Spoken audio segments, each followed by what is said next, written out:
Welcome back, everyone. Darth Oblivious here with us for episode 5 of, I think it's 5, something like that, of Wretched Hive Recap. So what are we going to be talking about today? Well, it's not going to be the fact that Chapter 10, despite being delayed by a month and being horribly bug-ridden at release, only contained, what, an hour and a half worth of content? Oh, yes, so much worth the wait. I'm glad I paid that extra month of sub for a whole hour, including cutscenes of bug-ridden content. No, we're not going to be talking about that, or any of the horrible testing and vetting procedures, although we are going to be talking about testing and vetting procedures actually today. Yes, quite interesting. Now, what are we going to be talking about today? Well, let's pop on over here and we'll review before we dig into it, shall we? Okay, first of all, live stream updates. Yes, this would have been our episode where we review the story live stream. However, there was not one, so we will not be reviewing it, as you might well imagine. But we are going to be talking about that. That'll be first up. Then we're going to be talking about, oh yes, our wonderful quote-unquote gambling packs, and Larry Everett's take on them as well. We're talking about the patch notes. And then, oh my goodness, look at this. Could it be? Is this really the end of SWTOR? We have a White Knight who is being critical of the game. And then we followed up with some more of that. And, of course, Megasevers. So where are we here? Oh, the live stream updates, yes. So this little posty post by Eric Musco here, my friends, telling us that there will no longer be a story live stream. I can't imagine why, because the first one was such a roaring, raging success. I cannot believe they are canceling the story live streams. But anyway, in all seriousness, the story live streams are actually going to be folded into a vlog which will be posted on SWTOR's YouTube channel, which basically Eric explains here, which is actually very little surprise whatsoever. Because even as Eric stated, the story live streams are pretty much useless, I guess you could say. Not only in the Twitch format, Twitch live streaming format, but overall, because the first one very much showed just I don't want to say how out of touch. How do I want to word this? But just it's not the content that we are really looking for, or the information that we're really looking for. You know, it's nice, myself as a writer and content creator, to get insight on some of the things and character development, that kind of stuff. That is interesting to me to some extent, but in relation to this game, or a game, and this game in particular, or this format, no, that's not really the information we're looking for when it comes to what we want to hear about the story in relation to SWTOR. And again, you know, basically the vlog makes it easier for BioWare just to simply ignore the questions that they cannot or will not want to answer, because the horror, the absolute sheer terror. Yes, the horror. Spoilers! Oh my God, spoilers! Look out, the spoilers have gotten loose!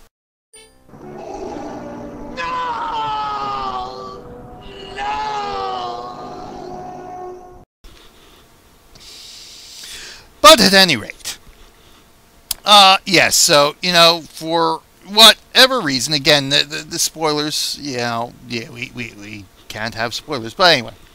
So information, yeah, much better working as a vlog where they don't have to answer actually, tough questions or even common sense questions like Larry asked during the first story live stream about how the Zakul invasion and stuff affected the rest of the galaxy and what really went down, what's been destroyed, this kind of stuff. Stuff that would make sense to a role player or anyone who's interested in story to begin with.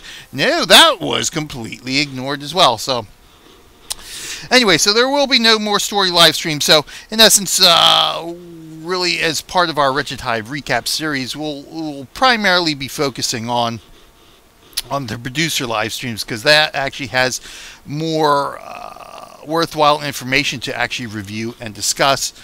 Story, not so much so. So that's the end of that. Now, what's up next here? Oh, let's do the patch notes. Let's talk about testing and vetting, since we have continually berated BioWare for the last 2 or 3 years about their horrible paradigm of testing and vetting here. So here we go. Game Update 4.3 PTS patch notes. Oh my god, yes! There is a PTS. It's used for testing every once in a great while, but here we go. Some interesting little notes here about the 4.3 patch. Of course, something we've already heard about, discussed in the producers live stream, the new Warzone and the Warzone Arena. So they are up and being tested on the PTS as I diatribe to you. So very good, and nothing, not really that much unusual. This is at least one of the things that BioWare gets right during testing and vetting, that, on the rare occasions that we actually have actual content that isn't, ruined by spoilers, we actually do get to do some testing. So, good. So they've got this set up. It's going to be properly tested and vetted. Obviously, it's not going to catch every bug. There's going to be balance issues and stuff like that. But here, this is what we are talking about. This here is the good faith effort. This is all that's needed. A good faith effort to try to release content in as bug-free a manner as possible. So there's that. Something else, a little perk here. We've got unlocking additional strongholds. So now that there are 5 strongholds available in the game, technological limitations be darned, we can now activate all 5 strongholds. So kudos to that. And of course, kudos to more flagship decorations. Excellent. The guild flagships can actually get some more bling. And of course, some more quality of life updates here. Common decoration limits have been increased to trip 9. Oh my god, yes. That is just as wonderful as some of the crafting, I think, updates that they had mentioned earlier as well. Basically increasing stack space for some of this stuff to free up storage space. So that is has a big quality of life issue. Something that, again, we discussed, I believe, on the producers live stream review episode. Guilds have doubled their membership numbers. Players can actually have proper names, first and last names when they create a character now. Maximum character length, of course, has been increased slightly, so that's not bad. And then a little update to the Who command. But that's that.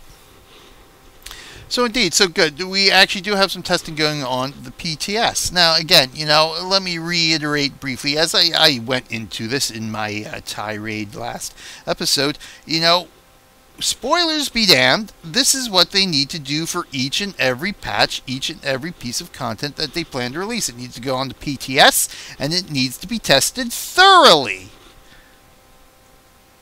And then that, at least, even if it releases in a completely broken and bug-ridden state, at least we have had the good faith effort of trying to release it in a playable state.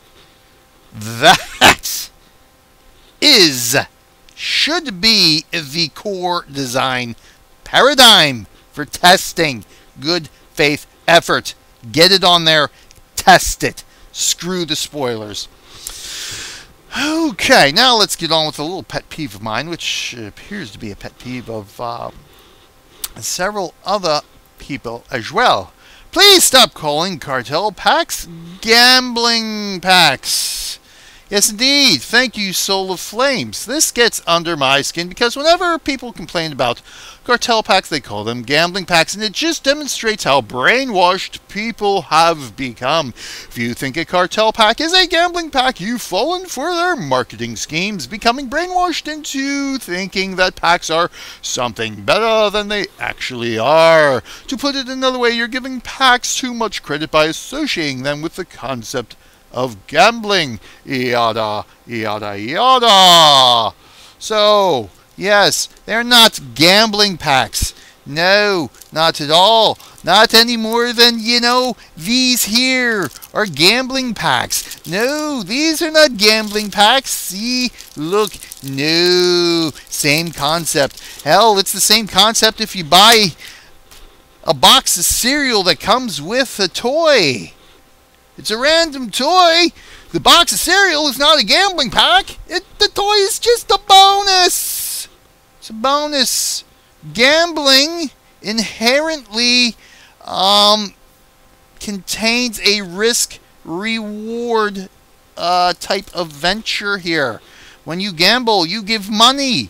If you lose... So you get nothing. You lose. Good day, sir. That's right. If you lose, you get nothing in return when you gamble. You have risk and hopes of a big reward. With the gambling packs, the RNG, no. You see, because when you spend your money, you are actually buying something. You're getting something. Whether it's, something like this, something physical you can actually, flip through, look at, thumb through, put in the spokes of your bicycle to make cool noises when you're riding along the street. You are actually getting something. There is no risk because you are getting something. You are actually purchasing a product, whether it's physical like this or digital like some games mystery box, whatever. You are actually getting something in return for your money. There is no risk. You are just spending money and you are getting rewarded for spending your money by getting a product in return. So there is absolutely no gambling involved. No, but wait, all these special rare drops, it's a chance, and gambling involves chances. No, it's a bonus, just like the cereal box. Yeah, it's just like getting a toy in a cereal box. You're spending your money. You're getting a box of cereal. You actually just happen to have a little bonus come in with it. Same with these. Oh, yes, that rare Series 1 signed Babe Ruth card. Yes, it could be in here. It could be in this one. Oh, no. It's just a frickin' bonus. I am buying baseball cards. I've spent money, I bought baseball cards. If I get something that's actually worth $1 million in a pack, well, that's just a lucky bonus. If I don't get it, nothing lost because I bought something. Same thing with the cartel packs. In any game, anything like this, it is not friggin' gambling because you are risking nothing. Absolutely nothing. Now, if you choose to buy one of these packs in hopes of getting a specific item, one specific item, well, that's all on you. That has nothing to do with gambling. That has nothing to do with the design of the packs. That's all on you. And there is absolutely nothing wrong with it. There's absolutely nothing wrong with putting in bonuses in anything that might not be contained in every pack because you're still purchasing something and getting something in return. So it is not gambling. Stop being a complete moronic idiot. If you think these are gambling packs, you're a complete moronic idiot with no self-control. That's all there is to it. And that's nobody's problem but your own. So now, these are not gambling packs. While I personally don't spend any money on them, because I just simply don't see the need. Anything I want, I would simply buy off the GTN directly. I have no problem whatsoever with these packs or any similar packs in any other game, however, because you know what? It makes money for the game. And that's a good thing. So, is it morally wrong? No, it's not. No, it's not even morally wrong. It's not legally wrong. There's absolutely nothing wrong with it whatsoever. Like anything else in life, it's just something that appeals to a certain quirk in the human psyche. That's life. Get over it. Freaking morons. Unfreaking believable. But again, discussing that partially in kind here. Oh, yes. There are, however, problems with the currently new updated design of the packs here. So, Larry Everett actually brings this to light. Blogging is not press. Oh, yes. Before we get on to that. Here we are. Never heard of this site before? Pain of Demise. You've never heard of Massively? Now, of course, Massively OP, since the previous site ownership, did a curse. I forget it was curse or whatever, but really? Never heard of this site? And where are we? Eric Sarcasm blogging is not press?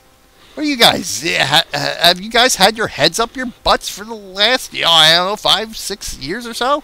Massively is a very popular and well-respected gaming site. Yes, it is press. Yes, it is very informative and useful if you are a gamer.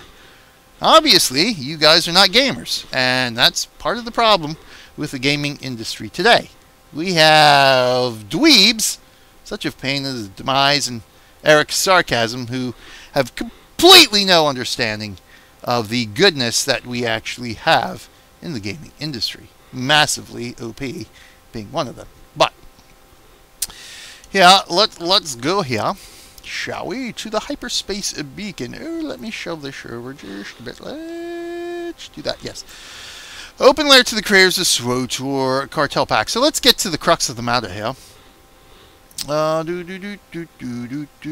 Disappointed by the execution of the latest card packs. Many levels. It was difficult enough for me to accept these lottery boxes. Again, even Larry falling into the trap now. They're not lottery boxes. I mean, again, you go out to play lottery, you're spending your money on the chance of winning something. Most of the time you lose. You get nothing in return. Sorry. We get something in return when we buy these cartel packs. So there's nothing lotteryness about them. There's nothing gamblingness about them. You're buying a product, and every once in a while you might be graced with a bonus item.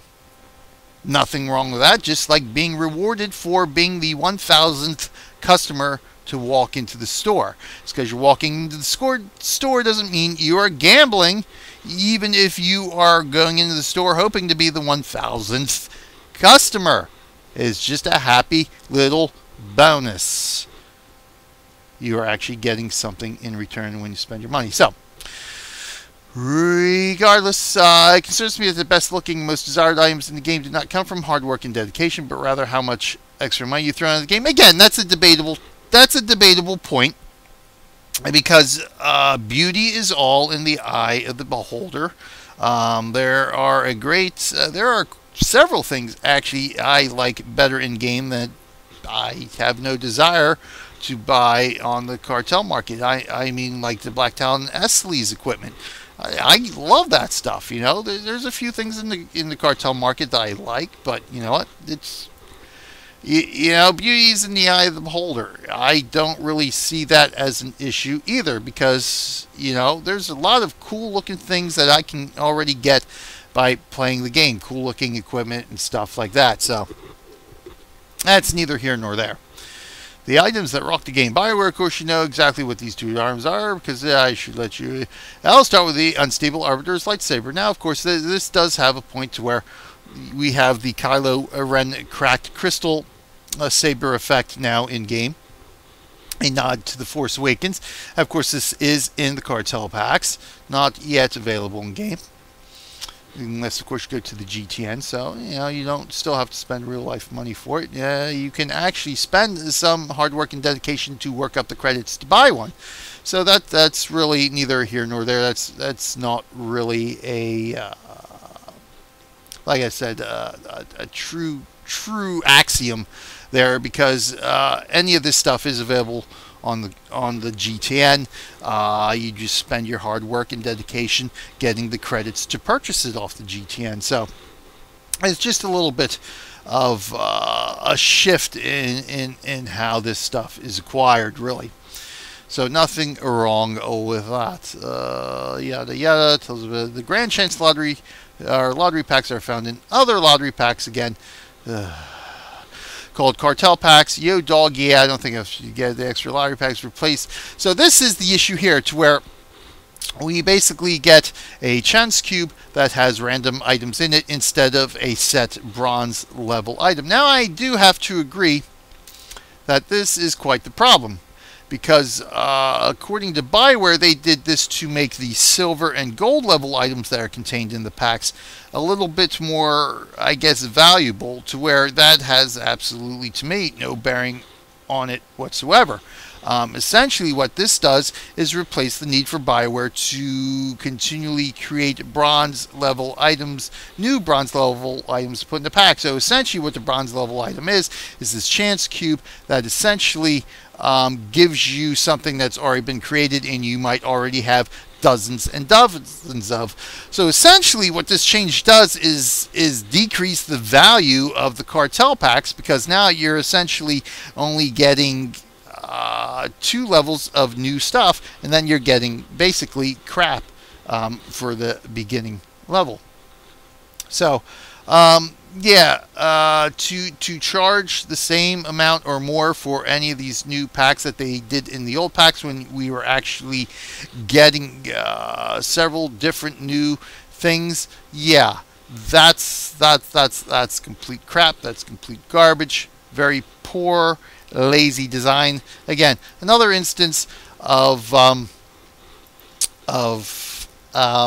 implementations of something that completely fails, because there is absolutely no forethought, and it's just basically trying to cut corners on development here. So another ding against Bioware and their design paradigms here. But regardless, on that topic, what shall we talk about next? Oh yes, Megasever. There's a little something here in one of the patch notes. It actually wasn't in the 4.3 patch notes. Let me pull this up here real quick, shall we? So Megasever. So this came about thanks in part to some data mining. That's not the one I wanted. Let's go back here. Some data mining via one of the data mining sites, and I believe Eric mentioned something about it here. This is all about the testing, yada yada yada. Let's bring this back over here a bit here so we can center that.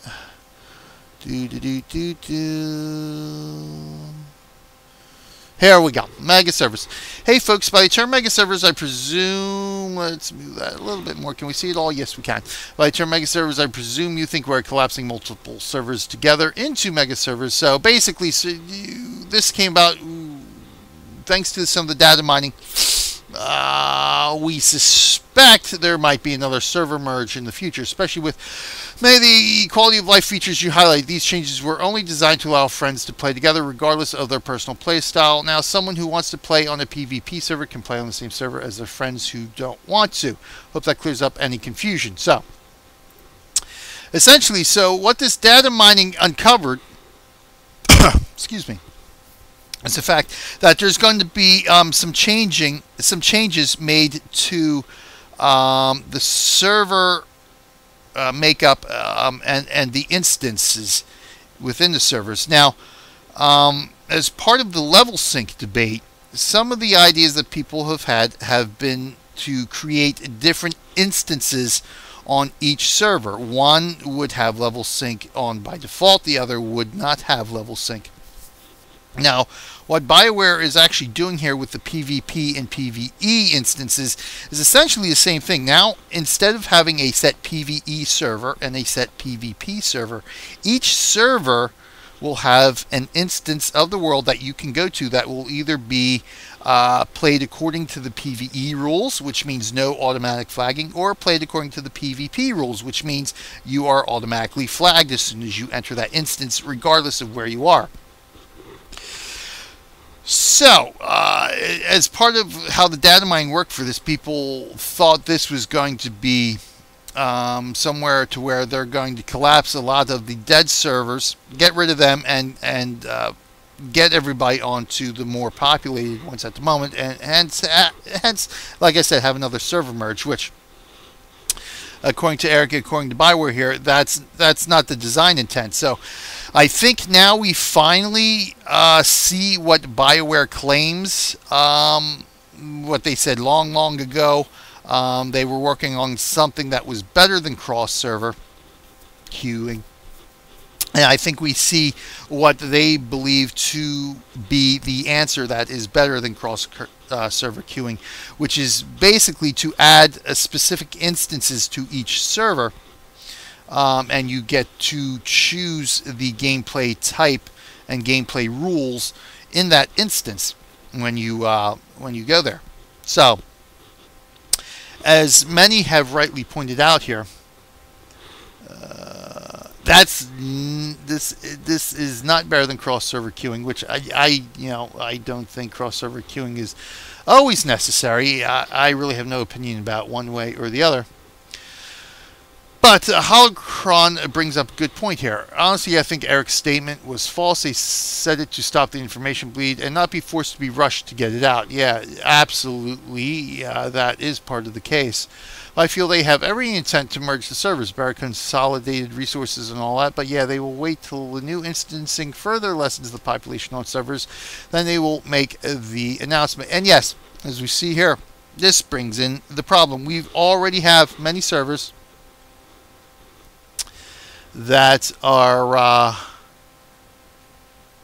dead, for lack of a better term at this point. See if there's anything else interesting here. So all servers will have isolated instances, yes, which we've said here. I thought there was one more. Other new names. So what's the end goal? And this, yeah, nothing really more interesting.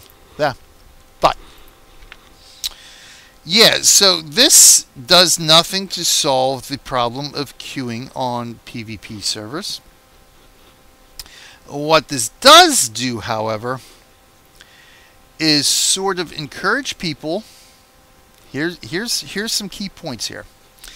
What this does do, however, is encourage people to spend money on server transfers so they can now transfer to a more populated server and still have, and regardless of what server type it is designed to be initially, be able to play according to their chosen playstyle. So this essentially encourages people on PvP servers to spend money on character transfers, transfer to a PvE server, and simply play in the PvP instances on that server.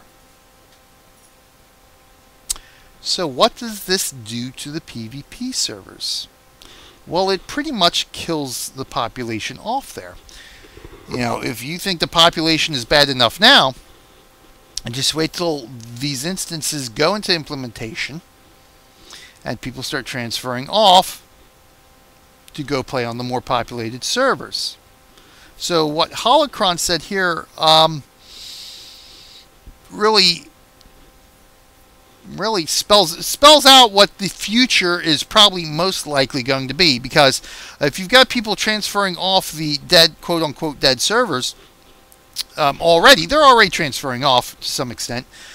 But what this instancing does is just simply give them a better excuse to transfer. Those who have not yet done it but are thinking about it, a better excuse to go ahead and do it now, to spend money on character transfers and transfer it to the server. Spend money on character transfers. And then the server mergers will occur, forcing those diehards who refuse to spend money on character transfers and force them into other servers. So, yes, indeedly do. We see, I don't want to say money grab, but some very crafty thinking and some very carefully worded PR here. So essentially what's going to happen is that these instances will go into effect, and Bioware is simply going to let people spend their money first. They want to get that money in first, and then they're going to end up merging the servers, which of course will cost those who stay and are forced to merge or forced to character transfer no money whatsoever. So essentially what they're doing is getting those people who don't want to wait for the server merges to spend their money now so they can have your money in hand before they go ahead and merge the servers down the line. So I think, yes, mega servers are, they're already mega servers because they are already updated the server server infrastructure to hold more people. That was done years ago. So we've already got mega servers. We just don't have a mega population on a lot of the servers. So yeah, mega servers are definitely coming. I would be completely shocked if we do not see server merges within at least the next year. I would say I would give it a year at the most, because part of it too, of course, we got to see essentially how this story plays out and how the longevity of the game plays out with this new direction as well. So if it ends up that the story, this new design paradigm, does bring in enough subscriptions to be able to hold off merging the servers, then it might be, that might be down the road a couple of years. But I think it really more or less depends on how well these instances are accepted by the community and how well they are implemented to begin with. So, but yeah, all this instancing is doing is basically hastening the demise of PvP servers and accelerating another server merger. So,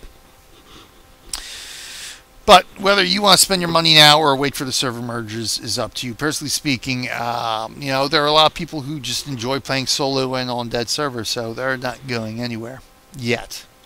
Trust me, though, I'm pretty sure we are going to see another forced server merge down the line. Just looking at it logically on how this stuff is going to work and the reasons for putting it in the game, I don't see how they would keep some of these servers up and running with all of 5 people playing on them. It just does not make sense from a back-end financial point of view to keep servers running just from that aspect. But let's get on with the final topic at hand.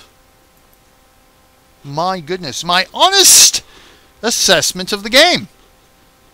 As if your opinion would somehow in any way be dishonest, but whatever, Sarfix.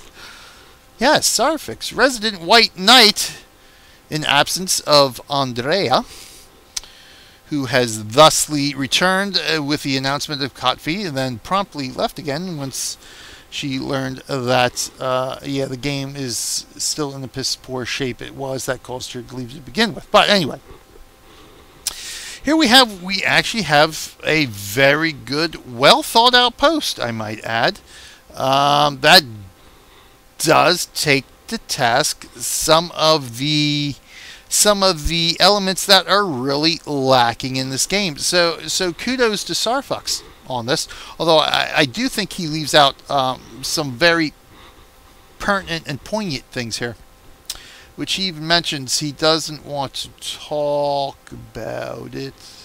So basically gets onto the story, and basically what this is, of course, is talking about how the story has been watered down, and we have lost the charm, we have lost the actual attraction to this game, which is the individual class stories. You know, essentially what made this game great, what brought people to the game, and essentially what kept the core player base in this game for the last 4.5, 5 years, wherever we are at now, you know, is that core 1 to 50 leveling experience. Cartel market, yada yada yada. You either like it or you hate it or you're indifferent to it, so yada yada yada. Random events. This is, of course, talking about the seasonal events. Previously, when they were going to be random, now they're scheduled, which, you know, is nothing wrong with scheduling events. Random events, no. Strongholds, operations, war zones, PvP, quality of life. Galactic Starfighter, yes, much neglected, needs some loving. But where he does say he mentions level sync, but is it right here?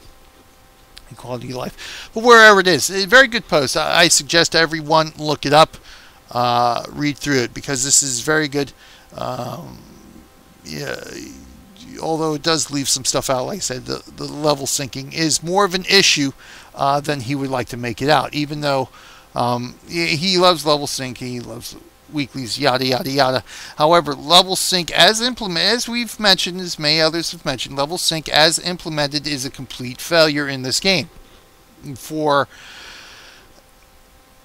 many of the reasons people wanted it implemented, it fails. And for many of the reasons that people assumed it would help challenge the game, it fails. It basically fails. It was a waste of development the way they implemented it. Level sync would be a wonderful, awesome idea in this game if it was implemented correctly and optionally. But there it is. So, some poignant things here. The crux here to this post here. Let's get down to Lord Artemis. So, Lord Artemis, talking about this last Chapter 10 patch here. There's quite a bit wrong with the last patch, but it's certainly not the worst patch I've seen to date. I don't know about that. I mean, it certainly ranks up there. Rose-colored glasses time heals all wounds, so to speak. We got through all the rough patch updates, this and that, but I think the patches of recent history have been much, much worse than the patches of early history, and that is probably primarily, if not at least partly, if not primarily caused by as we've mentioned, the horrible testing and vetting procedures that BioWare uses at this point for this content. But regardless, I think the last bad patch was more of an example of what happens when you, here we go, do not test patches. That was an example of incompetence. Well,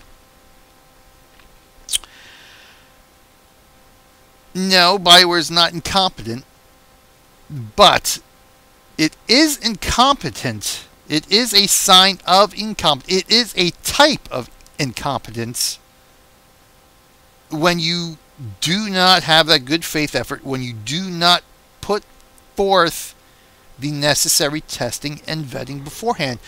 So it's not a sign of incompetence as we would generally toss the term around in the gaming form, but it is nonetheless a sign of incompetence in the development standpoint by not properly testing this stuff. Whether it is spoilers or not, it needs to be friggin' tested properly. In my opinion, a lack of proper management and direction from the managing team is not incompetence. Well, again, that, it could very well be incompetence is the reason why we have a lack of proper management and direction. I mean, it could simply be the wrong people are in the wrong position. You know, they may not be stupid people, but they could be completely incompetent on how to do the job they are hired to do. So, even talented folks have trouble demonstrating that talent if management is not up to speed, and that most certainly is a business axiom if I ever heard one, and have experienced quite often in the past. I think almost every bad decision, change, and patch has come down the line recently is due to the lack of good management. That I cannot argue with that. Whatever. I think the dev staff is very talented. Yeah, there are a lot of talented people in BioWare. There are a lot of talented people in the gaming industry. There is no doubt about that, no matter what we may feel or think as gamers. However, there are very many poor decisions and poor implementations. And again, this gets back down to what I've said episodes and episodes ago. You know, it doesn't matter how much, you know, you can be talented, you can be incompetent, it doesn't matter.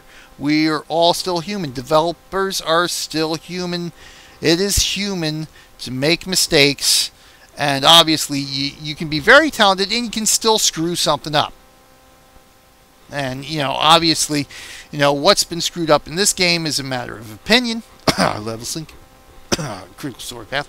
But, nevertheless, to err is human. These people are human. Yeah, it doesn't matter how much talent they have. They've screwed up. They've screwed up. They're sign. I mean, that no one can debate they've screwed things up here.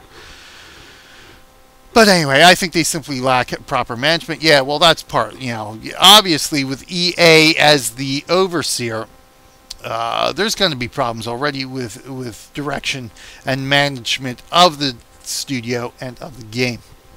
Max Killjoy comes in and he makes a very poignant statement. They give me the impression of a deeply, fundamentally broken organizational structure. From the outside, it appears that various departments do not communicate, maybe even aren't allowed to communicate, and that's the key.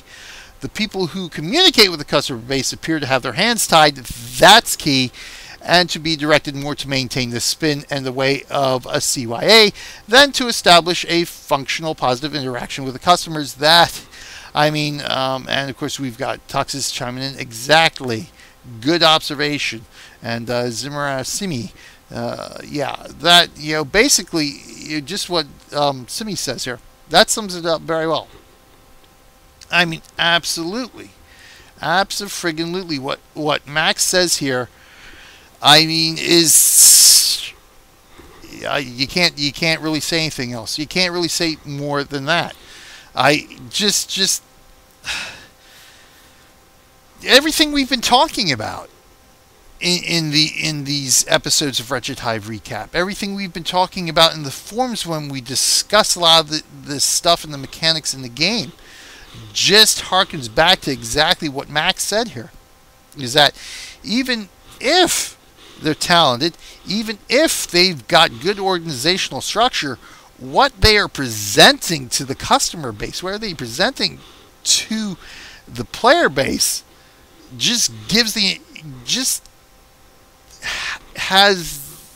shows us a completely screwed up organization almost. And there's absolutely no doubt that the CM team's hands are tied, not cartel market, community management team's hands are tied, and that the people calling the shots are really not the people who should be calling the shots when it is in relation to the community.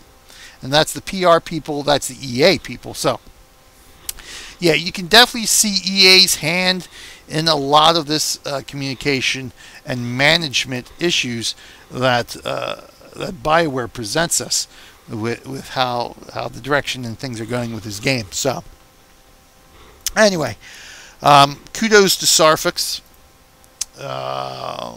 Instead of the blind fanboyism here, and actually, I mean, I'm very good. I genuinely like this post he posted. For the most part, like I said, there's some things he sort of ignores and glosses over that are real relevant problems, but be that as it may, only time will tell if BioWare finally starts taking everything we are talking about here and in the forums to heart and actually starts doing something about it to change the impressions we have, to change the limiting nature that their new design paradigm has for this game. Let's hope so, because this game has the potential to be a really great, long-lasting game. But at some point, you do have to take into the concerns, you do have to take in the desires of your customer base. I mean, there are certain limitations, there are certain restrictions that you need to take in when dealing with customers, you know, a la the Edsel and things like that. But in terms of gaming and this kind of thing, you know, a lot of this stuff is just common sense that we've been talking about. And, you know, it's time for BioWare to really, as I mentioned before, really seriously reconsider some of their design paradigms, because it's only going to hurt the game in the long run, and we don't want to see that happen. But anyway, I think that's enough for this episode. We'll see you in a couple weeks when we have the new producers live stream to go over, and we'll see what's new on the horizon. Hopefully good things. Hopefully good things. Hopefully options. I mean, that's the key word. That's the key word I'll always bring up, having options to play the game. Anyway, this is Darth Oblivious saying thanks for watching, thanks for joining us again, and until next time, I will see you in game, and I will see you in the 4.